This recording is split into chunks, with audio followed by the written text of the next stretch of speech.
안녕하세요. 오늘의 데일리 뉴스레터에 오신 것을 환영합니다. 1. 옛날과 다른 한국. 2. 세계 6위의 군사 강국. 3. 한국의 새로운 계획을 발표했다. 한번 진실을 알아봅시다. 우크라이나 전쟁에서 러시아 장비의 손실률이 업데이트될 때마다 전 세계 언론과 군사 관계자들의 경악을 금치 못하고 있습니다. 그도 그럴 때 현재 러시아는 우크라이나를 상대로 국가의 거의 모든 역량을 투입하고 있습니다. 하지만 그럼에도 불구하고 우크라이나를 함락하는 데는 실패하고 말았는데요. 국내 전문가들은 러시아의 실패를 반드시 대한민국이 배워야 한다고 경고하고 있습니다.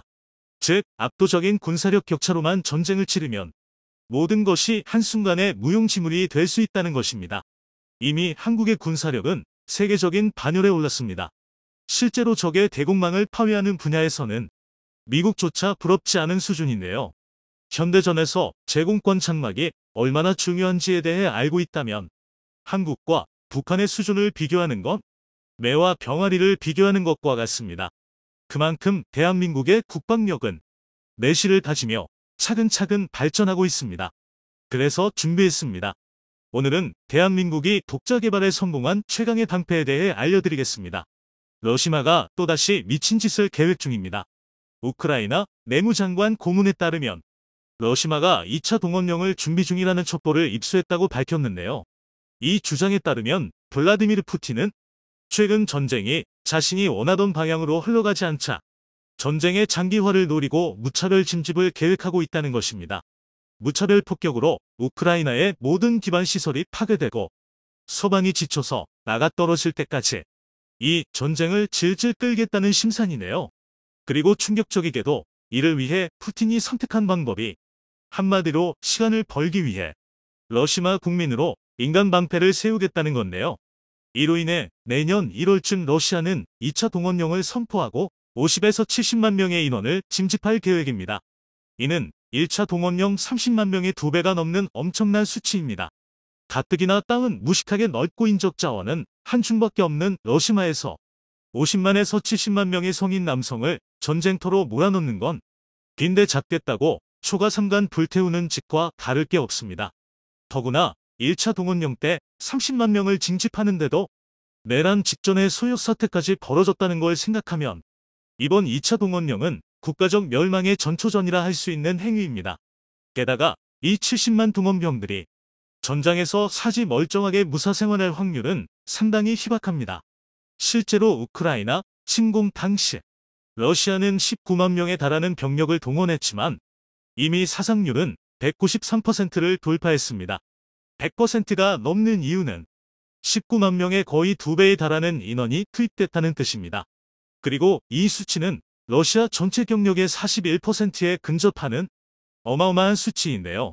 다시 말해 러시아군 중 13 이상이 전사하거나 부상을 입었고 포로가 되었다는 뜻입니다. 그리고 이 중 상당수는 제대로 된 보급도 훈련도 없이 최전선에 투입되었다가 문자 그대로 갈려나간 1차 동원병 30만 명입니다.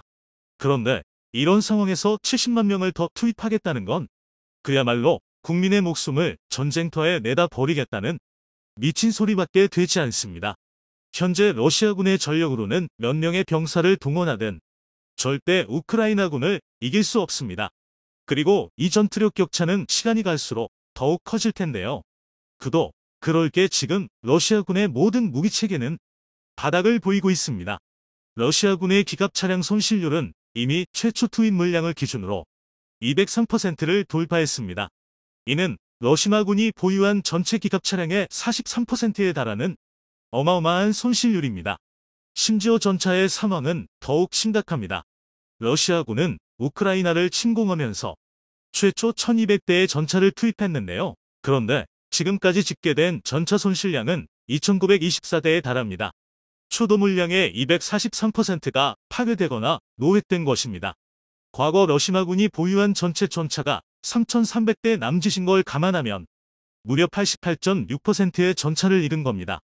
여기에 도저히 현대전에서 써먹을 수 없는 구소련 시절 무기체계와 처참한 정비 능력, 그리고 부정부패로 고철이나 다름없어진 치장 물량까지 생각하면 사실상 러시아군에 남아있는 기갑 전력은 전무하다고 봐야 합니다. 오죽하면 이러다 북한에서 쪽푸모, 성군호 같은 2.5세대 전차까지 빌려오는 것 아니냐는 우스갯소리가 나올 정도인데요. 이런 상황에서 아무리 동원병을 투입해봤자 보병이 한계이고 현재 러시아군의 보급 상황을 고려하면 제2차 세계대전 때처럼 병사 2명당 총 1개라는 황당한 사태까지 벌어질 수도 있습니다. 그나마 러시아군에서 사정이 괜찮은 건 공중 전력뿐입니다. 현재 러시아군은 전쟁 전초도 물량 기준으로 회전 미끼의 110%를 손실했으며 고정 이끼의 85.2%를 잃었습니다. 이것만 해도 사실 전멸에 가까운 수치지만 그래도 기갑 전력에 비하면 아직은 몇몇 부대가 남아있는 수준입니다. 그러나 이는 겉으로만 보이는 단편적인 모습일 뿐 공격에 가담할 수 있는 공중 전력도 전무하다고 봐야 합니다. 이처럼 러시아군의 공중 전력이 그나마 멀쩡한 이유는 우크라이나군의 촘촘한 방공망 때문에 굉장히 소극적인 운용을 한 탓이 큽니다. 특히 러시아 헬기가 떴다 하면 격추해 버린 스팅어로 인해 이제 군사 분야에 관심 없는 사람도 한 번쯤은 들어봤을 법한 유명 무기가 되었습니다. 심지어 미군조차 스팅어 생산 라인을 부활시키고 차세대 요격체로 사용할 계획을 세울 정도인데요. 우크라이나 전쟁을 계기로 그동안 효용성이 의심되던 램페즈가 현대전에서도 충분히 효과적이라는 사실이 증명된 것입니다. 그런데 이로 인해 뜬금없이 대한민국 공군 전력에 빨간불이 켜졌습니다. 램페즈가 현대전에서 이토록 강력한 위력을 발휘할 수 있다면 한국도 절대 안전한 상황이 아니라는 건데요. 일각에서는 유사시 한국도 러시아와 같은 꼴이 날 것이라는 경고도 등장했습니다. 바로 북한 때문입니다. 사실 우크라이나의 방공망이 아무리 촘촘해봐야 북한에 비하면 매들 장난 수준입니다. 현재 북한의 방공망은 단순히 양적으로만 봤을 때는 세계 최고입니다. 북한은 마주 모레전부터 6월 25일 전쟁에 자신들이 패배한 이유가 미군의 압도적인 공군력에 제공권을 빼앗겨서라고 생각하고 있는데요. 이로 인해 자신들이 공중 전력을 띄울 수 없으면 한국도 불가능하게 만든다는 생각으로 아주 촘촘한 거미줄 방공망을 구축했습니다. 단적인 예로 북한은 다수의 이글라, 지대공 미사일로 자국군을 무장하고 있습니다. 이글라는 사거리 5.2km, 상승한도는 3.5km 수준의 구식 램페즈지만 이런 단거리 대공 방어 무기만 무려 14,000여 대를 보유하고 있습니다. 더군다나 한국이 보유한 대형 공격 헬기가 100여 대에 불과하다는 것과 비교하면 북한의 이 수치는 가히 철벽이라는 표현도 아깝지 않습니다. 하지만 그렇다고 해서 한국의 헬기 전력이 고작 북한의 램페즈 때문에 무용지물이 된다는 것은 아닙니다. 그래도 북한의 위협에 대응책을 마련해야 하는데요. 그런데 얼마 전 한국이 엄청난 해법을 등장시켰습니다. 한국은 이미 전 세계에서 6번째로 더크 자체 개발에 성공했고 실전에 배치 중인 군사 강국입니다. 더크는 지향성 적외선 대응책을 뜻하는데요. 현대의 대공 미사일은 대부분 적외선 유도 방식을 채택하고 있습니다. 물론 미사일의 크기가 클수록 관성 함포, GPS, 디지털 명상 참조, 레이더 명상 참조 등 다양한 추적 방식을 동시에 사용하지만 그래도 가장 기본은 적외선 추적 방식입니다. 특히 램페즈처럼 소형인 경우에는 대부분이 적외선 유도 방식을 사용하는데요. 그 이유는 적외선 유도 방식이 일단 값이 사고 목표물의 열원을 맹목적으로 쫓아가는 방식이라 스텔스 기체를 상대로도 상당히 효과적입니다. 꼭 스텔스기가 아니라 하더라도 현대의 전투기, 헬기는 다양한 미사일 교란 장비를 탑재하고 있지만 엔진에서 발생하는 열 자체를 숨기는 것은 불가능합니다. 이런 이유 때문에 거의 대부분 유도 미사일에는 적외선 유도 방식이 들어가는 것입니다. 그런데 더크는 적외선 방식의 유도를 기만시켜주는 최첨단 기만 체계입니다. 적외선 유도 방식을 최대한 간략하게 설명하자면 미사일 앞에 열탐지 카메라를 매달고 이를 바탕으로 주변에 가장 강력한 여론을 향해 날아가는 방식인데요. 그런데 더크는 적외선 유도 미사일에서 뿜어져 나오는 전자기 스펙트럼을 포착해 조종실에 미사일 접근 경보를 올리는 동시에 회전식 열상 카메라에 미사일의 위치와 방향 정보를 전달합니다. 그리고 이 정보를 전달받은 회전식 열상 카메라는 접근 중민 적외선 유도 미사일을 탐지 추적 조준하고 기만 광원 장치가 고출력 중적외선 기만 광원을 발사합니다. 즉 레이저 형태의 아주 강력한 적외선을 투사해 대공 미사일의 적외선 카메라를 무력화하는 건데요. 좀 더 알기 쉽게 비유하자면 어두운 방만에 있던 사람에게 갑자기 아주 강력한 플래시를 비춰서 일순간에 눈을 멀게 만드는 것과 같은 원리입니다. 그럼 결국 시각 정보를 잃은 미사일은 땅으로 곤두박질 치거나 목표를 잃고 추락해버립니다. 더구나 한국의 더크는 초 단위의 짧은 시간으로도 미사일을 격추하는 게 가능하고 완전 능동식이라 조종사의 개입 없이도 자동으로 상황을 판단하고 미사일을 무력화할 수 있습니다. 이런 뛰어난 기만 성능 덕분에 더크는 대공 방패의 최종 진화용이라고 불리는데요. 하지만 지금까지도 한국을 제외하면 전 세계에서 미국, 프랑스, 이탈리아, 이스라엘, 러시아만이 더크 자체 개발에 성공했을 만큼 굉장히 높은 수준의 군사기술이 필요합니다. 오죽하면 2014년 우리 군이 미국에 더크 판매를 요청했지만 미국이 군사 비밀을 이유로 거부당했을 정도입니다. 미국이 맘 판다고 못 만들었던 건 이미 수십 년 전의 한국 얘기입니다. 우리 기술진들은 미국의 판매를 거부당한 지 고작 4년 만에 더크 개발에 성공해버렸는데요. 하지만 일각의 전문가들은 아직 한국의 더크 기술이 정점에 오르지 못했다고 평가하고 있습니다. 그 이유는 헬기에 더크를 탑재는 했지만 가장 중요한 전투기에는 더크를 탑재하지 못했기 때문인데요. 북한의 방공망에는 램페즈뿐만 아니라 상당히 위협적인 중장거리 미사일도 상당히 포진해 있습니다. 일례로 북한의 번개호는 우크라이나군이 러시아 전투기 요격에 요긴하게 사용하고 있는 S-300과 유사한 성능을 보유하고 있습니다. 우크라이나군이 보유한 S-300은 미사일에 따라 최대 200km까지 요격 가능한 우수한 지대공 무기체계입니다. 그러나 S-300도 더크를 탑재한 전투기 앞에서는 빛이 바랄 수밖에 없습니다. 그 예로 러시아군의 수-57을 들 수 있습니다. 수-57은 시제기 11대밖에 생산되지 않은 프로토타입 전투기지만 아직 단일 때도 손실되지 않으면서 더크 탑재 전투기의 위력을 증명하고 있습니다. 게다가 수-57은 우크라이나 서부나 키이우같이 가장 방공망이 촘촘한 곳을 폭격할 때 투입되었는데요. 이는 수-57이 스텔스기인 덕도 있지만 더크를 앞세워 우크라이나 지대공 미사일의 적외선 추적을 무력화했기 때문입니다. 그만큼 스텔스기와 더크의 조합이 전투기의 작전 영역을 기하급수적으로 확대할 수 있다는 방증입니다. 즉 더크는 스텔스 전투기의 최종 진화용이라고 할 만한데요. 그리고 대한민국 또한 이 스텔스 전투기의 최종 진화를 준비 중입니다. 그것은 바로 KF-21입니다. 실제로 헤드는 2030년까지 KF-21 탑재형 더크를 개발하고 있는데요. 우선 1단계로 2025년까지 40G 이상을 견디는 고기동 미사일을 탐지하는 것을 목표로 하고 있습니다. 앞서 말했듯 더크의 작동 방식은 미사일의 탐지부터 시작되기 때문입니다. 이후 빔 제어 연구 사업, 기만 기술 사업이 단계적으로 진행될 예정인데요. 이를 KF-21 개량 로드맵과 비교해보면 블럭 3단계와 딱 들어맞습니다. KF-21 블럭 3과 더크의 동시 개발은 우리 공군 전력을 극대화할 수 있는 방법입니다.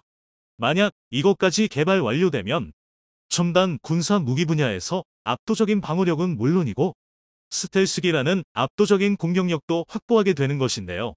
이 놀라운 기술력을 바탕으로 한국 정부가 또 하나의 독자 기술 개발 성공을 눈앞에 두면서 한국 방산의 위험을 드러냈는데요. 그동안 쌓인 방산 노하우가 빛을 발했다고 합니다. 그동안 소문만 무성했던 한국형 조기경보통제기와 관련 이에 대한 정보가 풀리면서 북한은 물론이고 중국까지도 견제할 수 있는 압도적인 능력을 한국이 갖추게 되었다고 하는데요. 대체 한국에서 무슨 일이 벌어지고 있는지 이와 관련해 지금부터 자세하게 설명해 드리겠습니다. 대만을 방문한 펠로시 미 하원의장의 깜짝 출연 이 소식이 초래한 결과는 놀라웠는데요.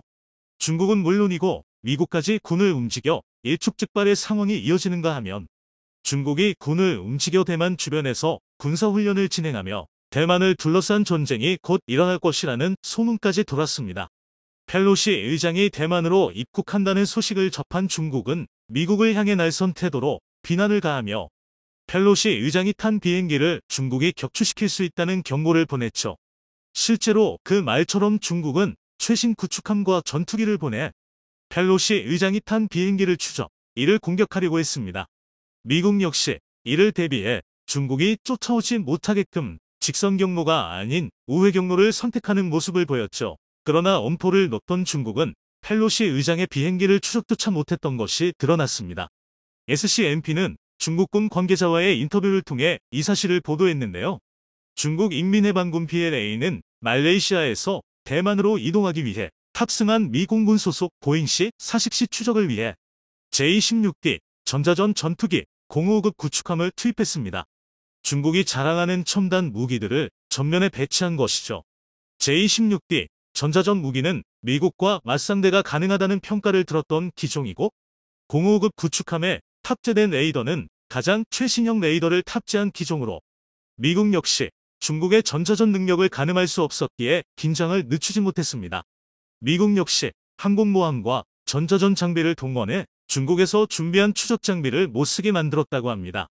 그러나 중국도 만만치 않은 준비를 했기에 상당한 전자전이 상호간 이뤄질 것이라고 판단했죠.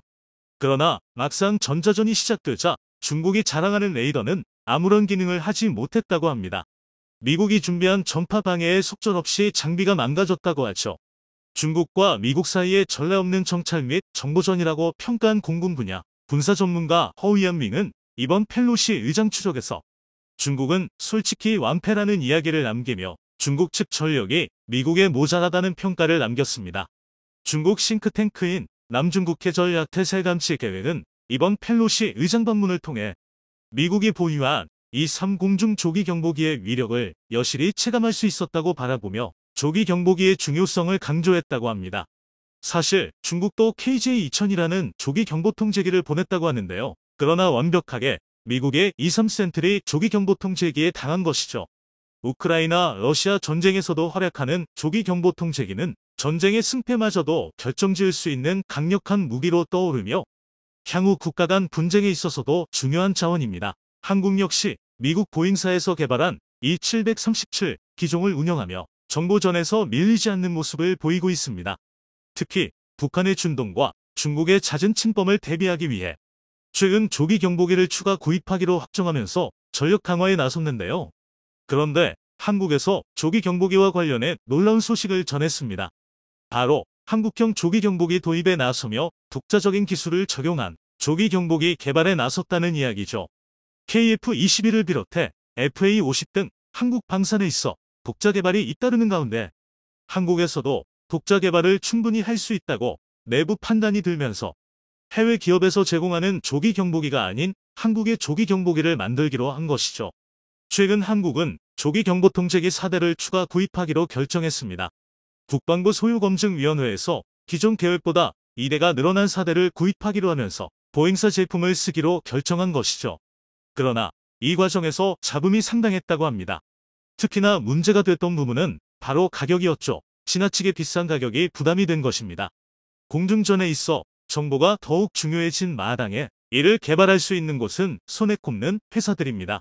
보잉을 비롯해 사브, IAI 정도만 이를 제조할 수 있죠. 그런데 한국군이 요구한 조건을 만족하는 성능을 지닌 조기 경보 통제기를 제조하는 곳은 보잉사단 한 곳입니다. 1대당 대략 1조 원에 가까운 가격이죠. 공군 국정감사에서도 국회의원들이 비싼 가격을 지적할 정도였는데요. 심지어 보잉이 한국의 사정을 알아차리고 44%나 비싼 가격에 조기 경보 통제기 가격을 불렀다는 지적도 등장했습니다. 미국이나 유럽 국가에 제안한 가격대와 한국에게 제시한 가격이 현격한 차이가 있다는 것이 그 증거였죠. 이 틈을 치고 스웨덴 방위사업체인 사브사브가 적극적으로 한국에게 조기 경보 통제기 구매를 촉구하며 가격을 제안했죠. 이대 가격에 1조 5천억을 제시하면서 1대당 1조를 부른 보잉에 비하면 상대적으로 저렴한 가격을 제안했죠. 이뿐만 아니라 적극적으로 조기 경보 통제기 기술 공유도 논의하면서 한국 정부가 요구한 수준으로 기술을 끌어올리겠다는 제안을 했습니다.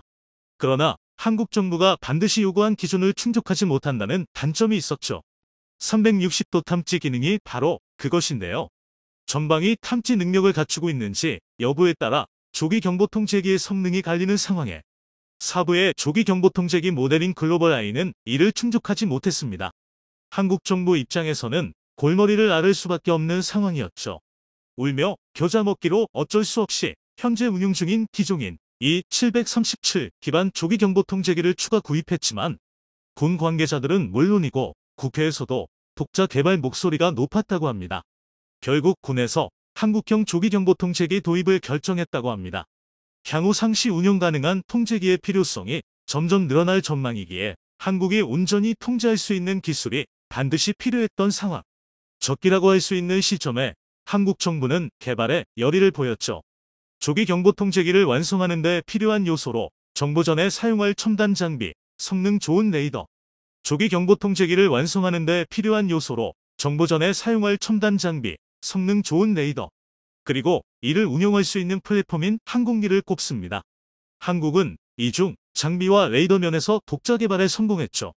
LIH-X1이 추진하고 있는 백두체계 능력 보강 2차 사업은 조기 경보통제기에서 중요한 첨단 장비를 지원해 줄 수 있습니다. 올해 4월 LIH-X1은 한국항공우주산업카이와 백두정찰기에 탑재될 임무장비, 데이터 링크 등 핵심 시스템 개발에 진척을 보였다고 말하며 전자전 능력에 있어 한국 역시 다른 국가에 밀리지 않는다는 것을 드러냈죠. 성능 좋은 레이더는 KF-21을 개발하면서 완성했습니다. 바로 다기능 위상 배열 레이더 이사가 그것이죠. KF-21에 성공적으로 탑재했고 기술 시연에서도 완벽한 성능을 보였던 만큼 조기 경보통제기에도 무리 없이 탑재가 가능한데요. 장비와 레이더를 갖추고 오래 운행해도 무리가 없는 비행기 플랫폼을 확보하는 것이 가장 큰 과제였죠. 그런데 뜻하지 않게 플랫폼 문제를 해결할 수 있는 길이 열리면서 조기 경보통제기 개발에 진척을 보인 것입니다.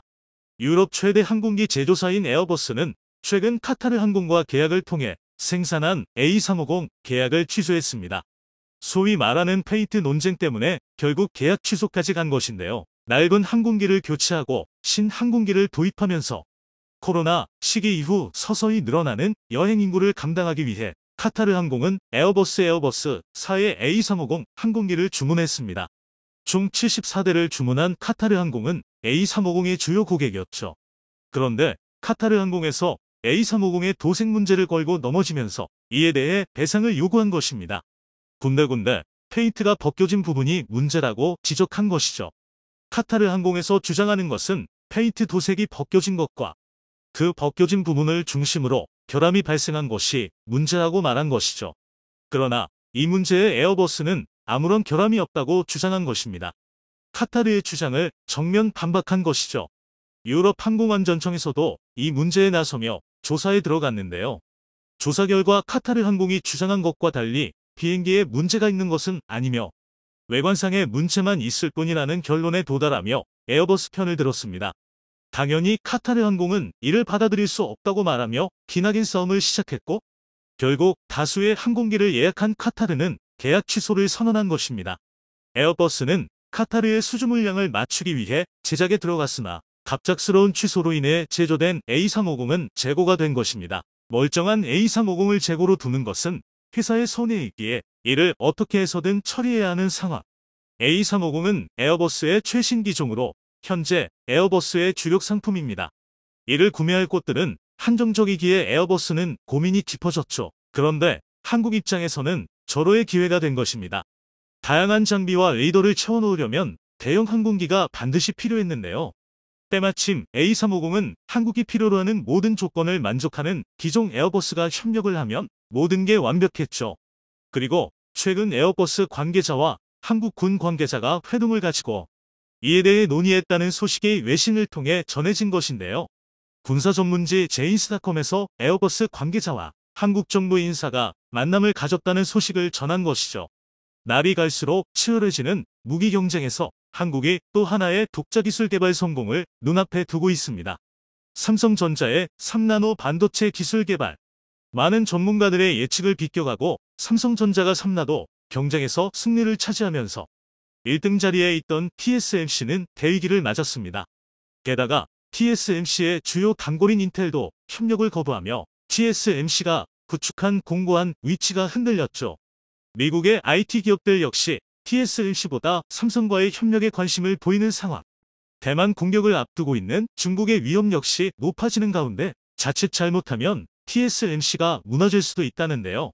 삼성에서는 위기에 몰린 TSMC를 인수할 계획까지 세우며 공격적인 모습을 보이고 있습니다. TSMC와 삼성의 치열한 다툼 그 가운데 최종 승자로 거듭날 삼성전자의 놀라운 행보에 대해 지금부터 자세하게 설명해 드리겠습니다. 설마 했던 일이 사실로 드러났습니다.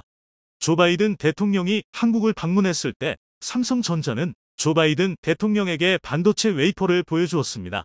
첨단 기술이 집약된 이 웨이퍼에는 3나노 반도체 기술이 집약되어 있었죠. 미국 대통령에게 반도체 웨이퍼를 보여줬을 당시만 하더라도 삼성전자는 현재 3나노 기술을 연구 중인 것으로 알려졌을 뿐 첨단 기술을 가진 TSMC를 쫓아가진 못할 것이라는 인식이 지배적이었습니다.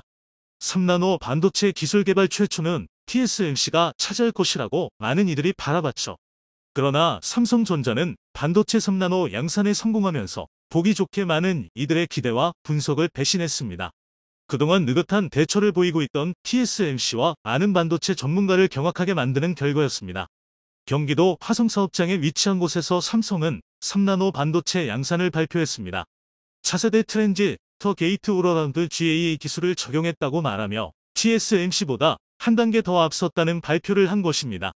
본격 양산 작업도 순조롭게 진행 중이라는 이야기도 남겼죠. TSMC의 기술로 뒤처졌던 삼성전자가 역전에 성공한 것입니다. 삼성전자 파운드리 매출은 6조 4천억 원 수준, 시장 점유율은 1분기 16.3% 수준에 불과합니다. TSMC는 이에 비해 53.6%를 기록해 압도적인 시장 지도자 위치를 선점하고 있었죠. 그러나 대한민국의 삼성전자가 TSMC를 처음으로 초월하면서 우위를 차지할 수 있게 된 것입니다. 반면 TSMC는 3나노 개발에서 한국에 밀리는 수모를 겪으면서 세계 최강 반도체 기업이라는 명예가 훼손되었죠. 그런데 대체 3나노 반도체 기술이라는 게 무슨 뜻일까요? 사실 반도체 전문가가 아닌 이상 이를 쉽게 이해하기 어려운데요. 반도체 기술에서 가장 중요한 것은 회로입니다. 회로는 반도체 공정에서 전기 신호들이 지나다니는 길을 의미하는데요. 숫자가 작을수록 그만큼 반도체에 새겨진 전기 회로가 가늘다는 의미로 더 많은 회로를 새길 수 있다는 것을 의미합니다. 회로가 많이 새겨진 반도체일수록 더 많은 일을 할 수 있기에 같은 면적에서 더 많은 회로가 새겨지면 더 우수한 반도체라 할 수 있죠. 현재 기술로는 나노미터 수준에서 이 집약 회로를 만들고 있습니다. 회로가 작아질수록 상호 간섭이 심해지기 때문에 간섭 없이 집약된 회로를 많이 배치하는 기술이 매우 중요한데요. 삼성전자와 TSMC가 이 분야에서 노하우를 가지고 있는 상황. 이전 세대 기술인 4나노 기술은 두 기업 모두 보유하고 있기에 4나노보다 더 작은 3나노 시장을 누가 먼저 앞서는지에 따라 반도체 시장 점유율 차이가 발생할 수 있습니다. 그런데 삼성전자가 경쟁에서 치고 올라서면서 많은 IT 기업들이 삼성을 다시 본 것입니다. 당장 인텔이 TSMC와의 계약을 취소하며 간을 보기 시작한 것입니다. 대만 매체에 따르면 인텔이 차세대 CPU인 메테오 레이크의 GPU 생산 주문을 TSMC에 맡겼다가 취소한 사실이 알려졌죠. 인텔 공식 입장은 메테오 레이크의 내부 문제로 2023년까지 양산을 미룬 것이라고 밝혔는데요. 하지만 주요 업체인 인텔이 발을 뺀 것은 TSMC 입장에선 간단한 문제가 아닙니다. 파운드리 반도체를 수주받아 업체 대신 생산하는 TSMC 입장에서는 주요 업체 취소가 고차금 확보의 실패로 연결됩니다. TSMC의 기술력을 보여주지 못하는 점 역시 큰 손해죠. 다급한 TSMC는 삼성의 발표에 맞서 최근 놀라운 발표를 선보였는데요. 애플을 3나노미터 공정 첫 고객으로 확보하고 3나노 반도체 양산에 들어간다는 소식을 공개한 것입니다. 애플은 맥북 프로에 탑재하는 M2 프로 칩의 대상자로 TSMC가 개발하는 3나노 공정 반도체를 이용하기로 결정한 것이죠. 하지만 삼성전자의 뒤를 이어 급하게 기술을 선보이면서 많은 전문가들이 TSMC 개발에 의구심을 드러냈죠. 대형 고객사인 퀄컴과 엔비디아와 같은 회사들은 예년 같았으면 TSMC를 선택했지만 이번에는 선택을 미루며 삼성과 TSMC를 고민하는 상황. 기술을 먼저 삼성전자가 선점한 덕분에 TSMC와 경쟁이 가능해졌죠. 경쟁자의 성장만이 문제의 전부는 아닙니다. 대만을 시야에 둔 중국의 압박이 TSMC의 전망을 위태롭게 하는 요소입니다. 대만을 중심에 두고 사업을 전개하던 TSMC는 주요 생산 라인이 대만에 몰려있기에 중국의 포격에 절대 안전하다고 할 수 없죠. 펠로시 의장의 방문을 기점으로 급격하게 악화된 중국과 대만 관계. 대만의 중요 기업인 TSMC 역시 주요 고객이 중국에 있기에 미국과 중국의 힘겨루기 상황에서 자유롭지 못한 기업입니다. 주요 고객인 미국과 중국을 상대로 정치적 결단을 해야 했죠. 고민 끝에 TSMC는 미국의 편을 들었습니다. 류더인 TSMC 회장은 언론 인터뷰에서 양안 전쟁이 발생할 경우 이로 인해 초래되는 비극은 중국에게 그리 기분 좋은 일이 아니라는 말을 남겼습니다. 미국, 유럽, 일본 등 상호 연결성에 의존한 반도체 산업은 어느 한 곳이 피해를 받는다면 다른 쪽에도 영향을 주기 때문에 중국은 대만만이 아니라 전 세계를 상대해야 할 것이라는 은근한 암시를 주었죠. 일본 니혼게이자이 신문도 경제협력개발기구와 세계은행 데이터를 통해 전쟁을 상정해 피해액을 계산해보면 약 2조 6,100억 달러, 하나로 3,409조 원의 손실이 일어날 수 있다고 경고했습니다.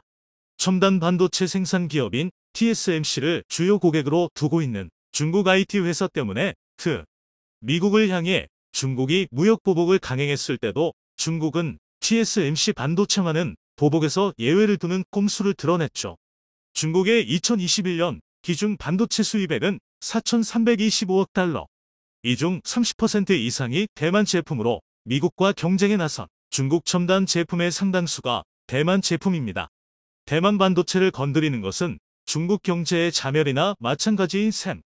TSMC는 중국이 자신을 건드리지 못할 것을 잘 알았습니다. 그러나 갈수록 치열해지는 산업 경쟁에서 중국이 최악의 결정을 내릴 수도 있다는 사실을 잊지 않았죠. 만약 중국이 속도전을 가정하고 대만 침공을 강행했을 경우 전쟁을 상정하지 않고 세운 TSMC의 계획은 모두 물거품으로 돌아갑니다. TSMC가 중국 공산당 손에 넘어갈 수도 있죠. 그럴 경우 TSMC가 보험으로 세운 일본 공장이 있습니다. 하지만 일본 공장은 이제 막 개발에 착수된 곳, 당장 가동할 수 있는 공장이 아니기 때문에 적지 않은 타격을 감수해야 합니다.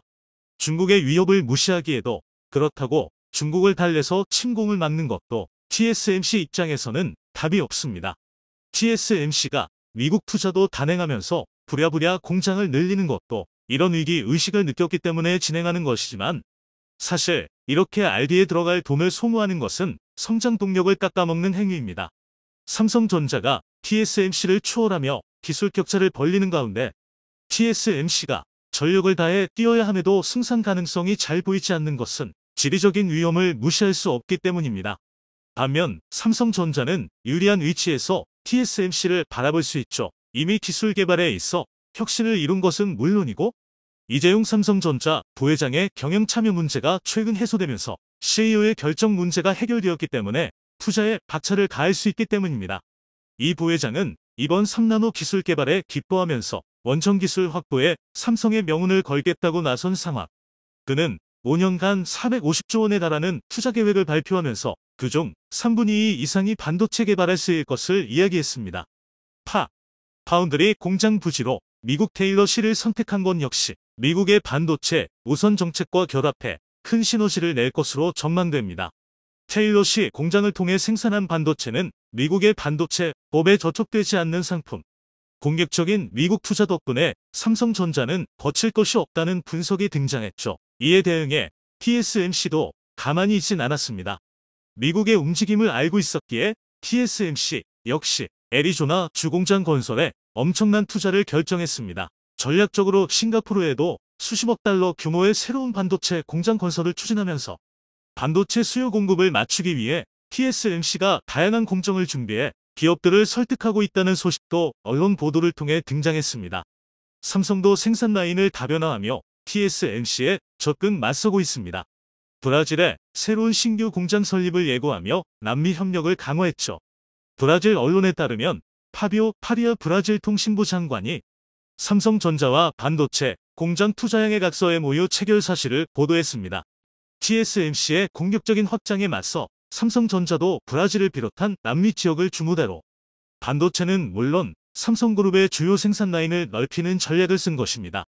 이 밖에도 사나노 파운드리 생산 능력을 확대하기 위해 기존 공장과는 다른 별도의 파운드리 신규 증설을 예고했죠. 일각에서는 흔들리는 TSMC를 삼성전자가 인수할 수도 있다고 바라보는 상황. 언론 보도에 따르면 삼성그룹이 2030년을 대비 의미 있는 마이스 합병을 시도할 수 있다고 말하며 그 대상이 TSMC일 수 있다는 분석이 등장했죠. 한국 기업의 확장이 세계 시장을 무대로 이뤄지고 있는 가운데 삼성전자가 비메모리 반도체 분야, 파운드리 분야에서도 승기를 잡으며 한국이 TSMC를 압도하며 전진하고 있습니다. 여러 가지 요인으로 인해 골머리를 앓는 TSMC는 당분간 삼성전자에 밀려 힘을 쓰지 못할 예정. 애플을 주요 고객으로 삼았으나 다른 곳에서도 영향력을 발휘하는 것은 TSMC 입장에선 쉬운 일이 아니죠. 강력한 반도체 시장 지배자로 우뚝 선 삼성전자. 삼성전자만이 아니라 한국의 주요 기업들이 세계 시장에서 놀라운 성과를 거두며 세계 최고의 자리를 차지하길 기원해 보겠습니다. 시청해 주셔서 감사합니다.